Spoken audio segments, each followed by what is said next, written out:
Je vais vous parler de ma consommation de cannabis que j'avais quand j'étais fumeuse. Bon, au début, c'était une boulette par-ci par-là. Ces derniers temps, vu que j'avais moins cher, je prenais en gros, mais je fumais plus. J'ai 50 grammes par mois. C'était trop. J'enchaînais, quoi, je faisais que ça. Donc ça me venait à 250 euros les 50 grammes. Là, j'ai recroisé mon dealer qui me dit bah maintenant c'est 10 euros de plus. De toute façon, j'ai arrêté. 10 euros de plus pour 10 grammes de plus. Donc c'est 60 euros les 10 grammes. Donc ça fait 300 euros les 50 grammes. Donc j'ai calculé à l'année, je suis à 3006 d'économiser. Et, et, et donc en plus l'arrêt du tabac là, je vais économiser aussi. Comme ça, qui dit tabac, tabac roulé comme ça, tabac pipe.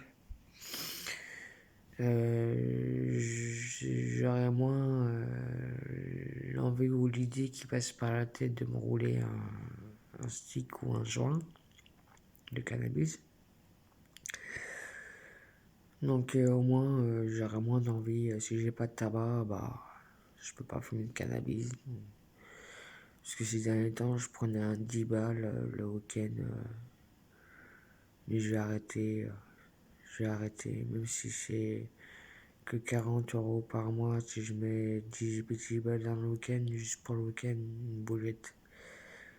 Ça fait 40 euros par mois, 250, voire 300 par mois. Mais bon, faut pas, je pense, économie d'argent, faut que je voie santé, santé et voilà quoi. Donc je dis ça aux gens que j'économise 3600 euros par rapport à mon dealer qui me fait à 6 euros le gramme.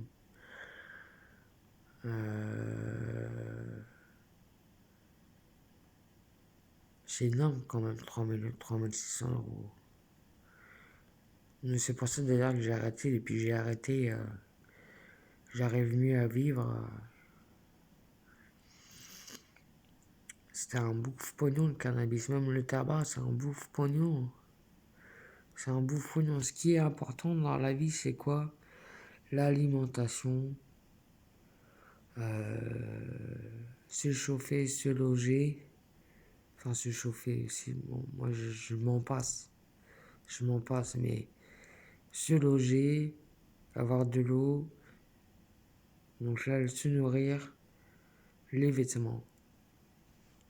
Voilà ce qui est le plus important. Alimentation, logement, payer ses factures. Et ce que je dis, tenue. Et vêtements, quoi. Voilà. Donc le reste est superficiel. Puis la santé aussi, quoi. La santé, moi, j'ai mes lunettes à payer ou autre. Voilà, donc je préfère garder cet argent pour au cas où mon frigo tombe en panne, ma télé tombe en panne, ma machine à laver tombe en panne. Au moins j'aurais de quoi voilà, j'aurais de quoi acheter. Et quand je vois qu'un RSA préfère s'acheter un morceau de shit que remplir son frigo, il est bien dépendant du produit, lui, celui-là.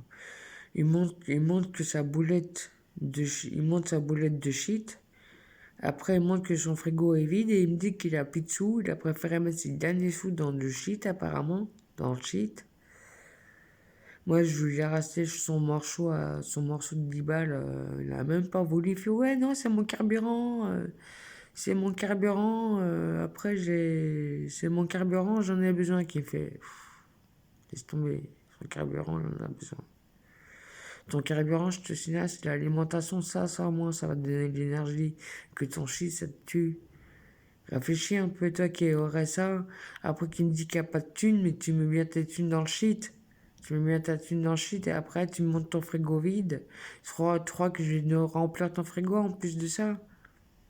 Un autre, il monte sa boulette de shit, après, il monte son frigo qui est vide. Pourquoi tu montes ton frigo vide? C'est con. Et puis, t'as qu'à t'acheter de la nourriture ou t'acheter du shit. Arrête ton shit. Arrête ton shit. Tu seras riche.